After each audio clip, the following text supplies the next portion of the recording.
much for a very interesting speech and sharing your outcomes of your research based on comparative studies from South Africa and Uganda. Now let's jump to Spain, to National University of Distance Education, and Ruben Tamboleo Garcia. Ruben, you are with us. Yeah, I can see you. Hello. And the presentation will be about constitution making and social response for political and human rights under COVID-19 scenario, the Spanish case. Ruben. Thank you so much. I'm 10 minutes, please, okay? Yeah, even less if I can. No. Everything is okay. Okay, I'm sharing. I think I'm sharing now. Okay, we can see. Okay.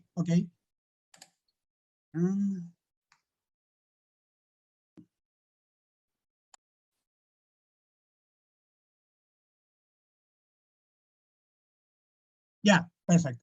First of all, I have to say it precisely on this day. Now, this research committee is the most important one. That is the first thing that have changed in these 2 years, because right now, I really think that we are under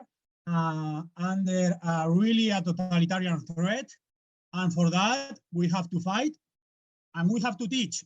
We have to teach the constitutional rights. We have to teach our own history as a society, and we have to transmit to the people the importance of this, of all of these things that we are working. Congrats for that, for this conference, and to the organization and the university in Poland, because this is really important. And even with this evolving of these 2 years, we are going to have more struggling situations against the individual and against the things that make us more human in our different levels. So for that, I think this is the importance of all of this. And now with this Spanish case, I'm going to focus in the Spanish case, but also I'm going to put things for comparison and some things that I think that are important in all the world right now. No? With this constitution making and social response for political and human rights under these 2 years of changing scenario, and with the evolving of this day, with the threat also of the passport, of the green pass, of the limiting mobility,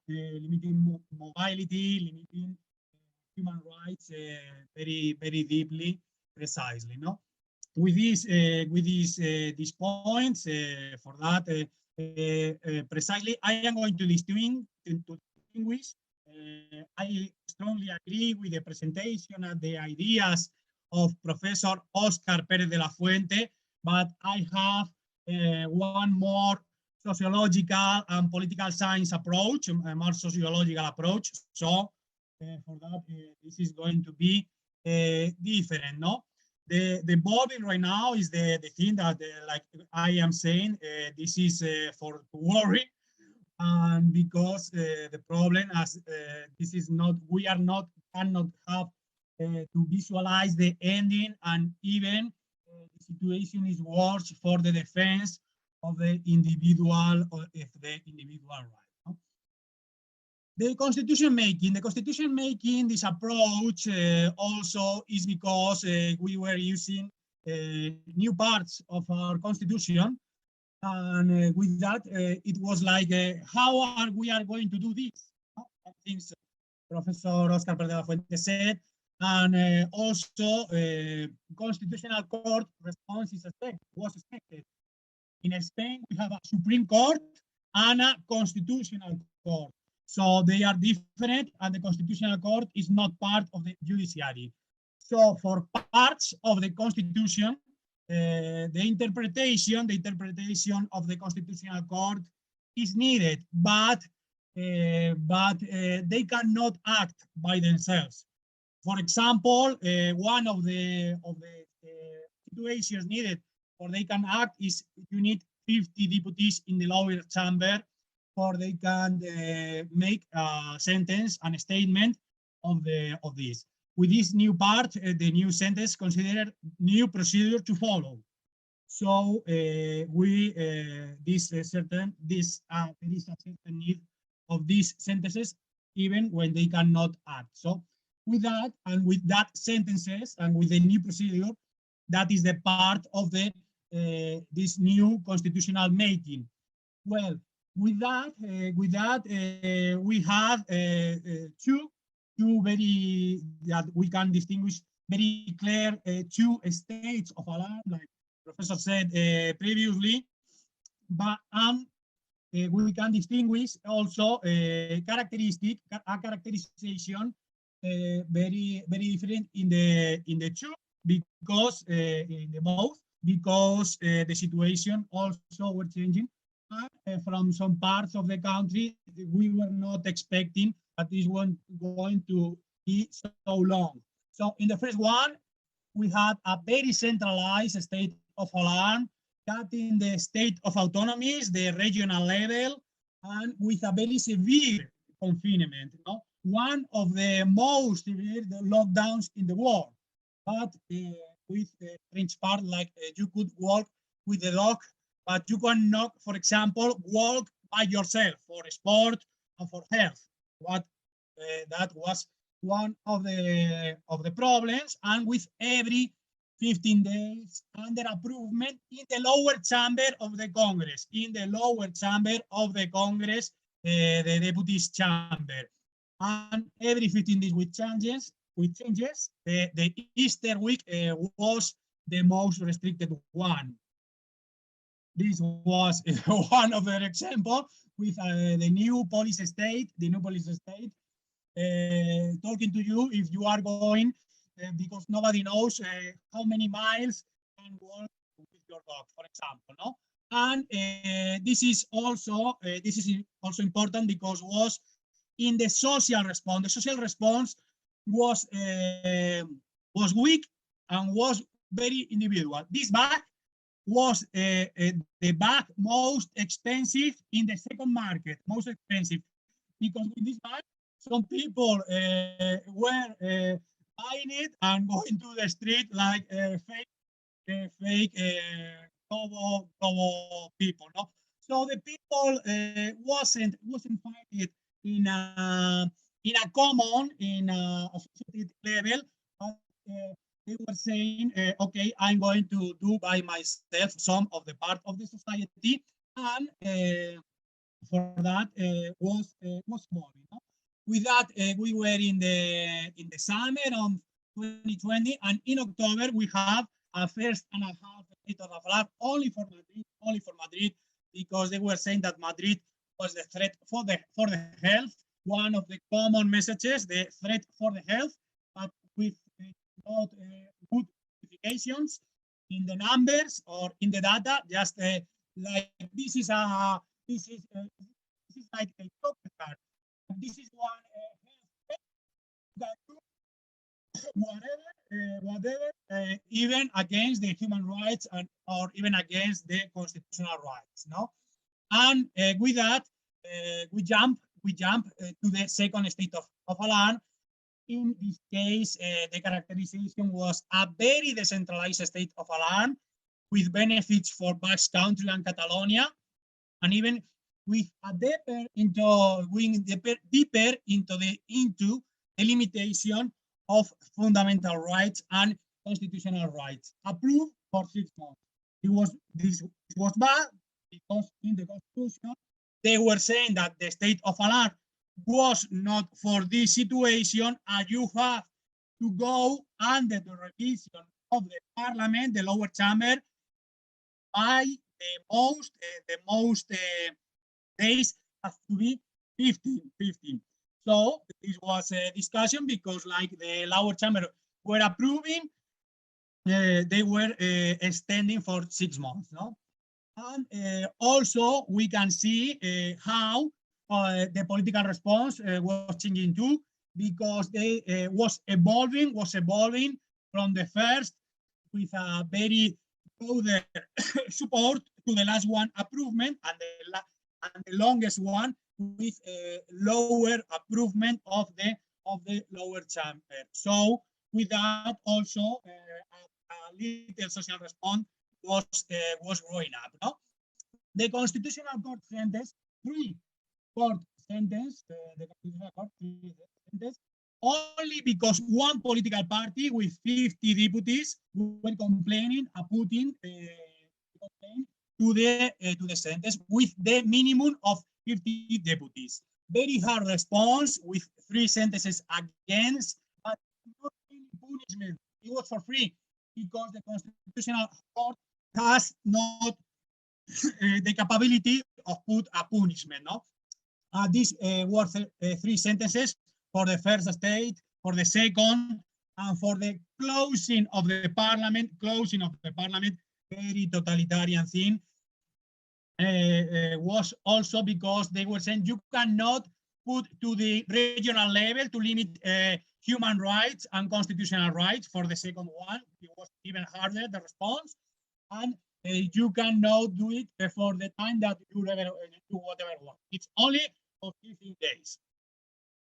And with that also we had regional judges response.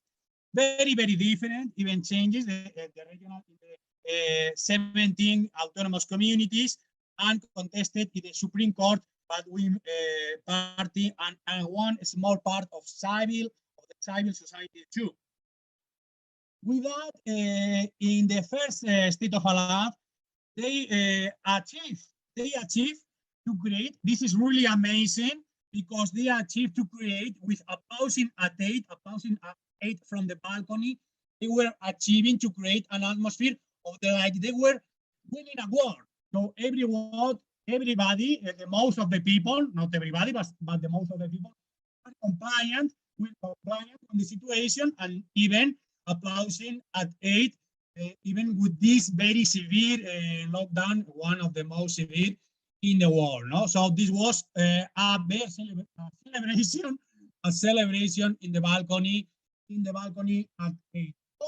Only a few medics, a few doctors, like this 4 in Association of Medics for the Truth, they were responding against the situation and against the limitations of human rights and even the limitations of the health rights. And with that, one of the sociological explanation is the media, because the media were anonymously, always with anonymously message of the importance and of the health threat. So for that, the media were very important, and with this limited social response against, and even with this compliant, this very forwarding response of the people. So the media has a very, very, very important piece of the part of this threat to the human rights and the political participation of political things. No, because for example, they were saying this was a very important social media actor, Schrödinger cat in YouTube. They were saying the masks are for nothing. They are not useless at all. They were joking with the people that maybe they can help. And with this woman supported by the national government also and the national media. But after this, and with this raising proofs like this, they were 2 weeks later, they were putting mandatory masking even in the. So this is another example of this, and the importance of the censorship on the social media. The importance of the censorship on the social media and the fact checkers. The fact checkers are under the support and the money of some pharmaceuticals and some of the very powerful people in the world, and they are just fact checking whatever they want and always that are going always in the direction this totalitarian part and this totalitarian threat.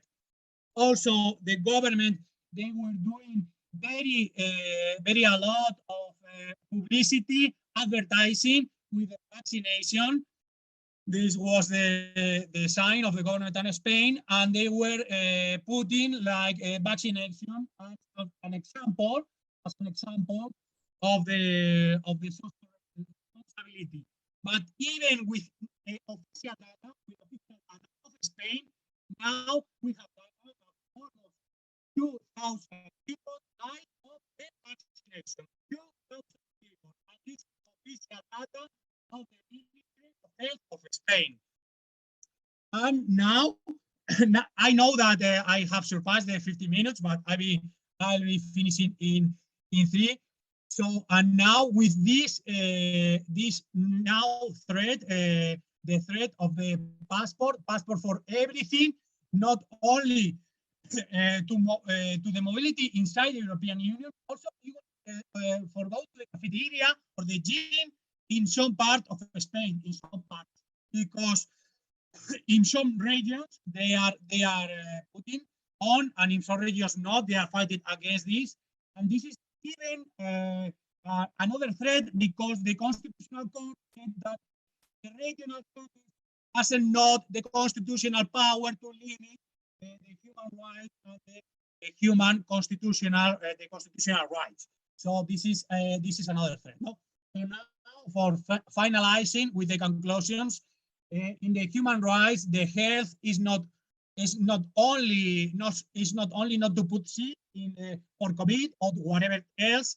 If a sum of variables like work, relations, economy, the development of the child, and feeding, sport, all of these things that they were limited on the first lockdown. Also, the political rights, participation in social gatherings or religious activities, and some of the discourses on social media that they are now so important with this censorship and a new kind of control. Now we are going deeper in this society of control, this threat of the human rights, this social control, and this society of control was in development in this 1.5 years and in these 2 years, with always this excuse as the joker card of the health threat. The health threat that I want to just remember that in 1 year, this was 10 million of people dying for cancer, and only 4 million people of dying for COVID. In cancer, very young people dying, and with COVID, with the people very elderly and in very bad condition. No, and there was this impress of the class of the political class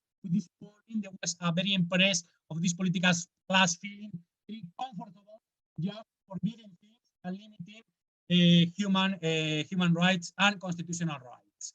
Also, there has been a strong response from the judges against this 6 months ago. But now,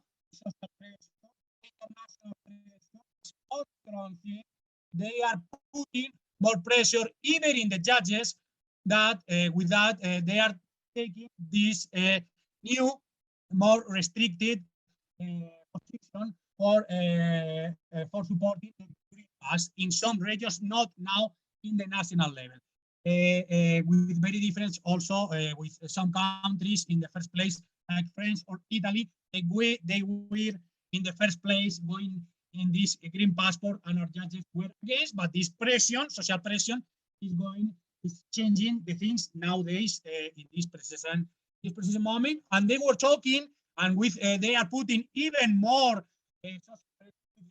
obligatory, mandatory vaccination, even in the United States, positioning against this, but they are with this social pressure achieving this. No, so this is the last part. This is an evolving case right now.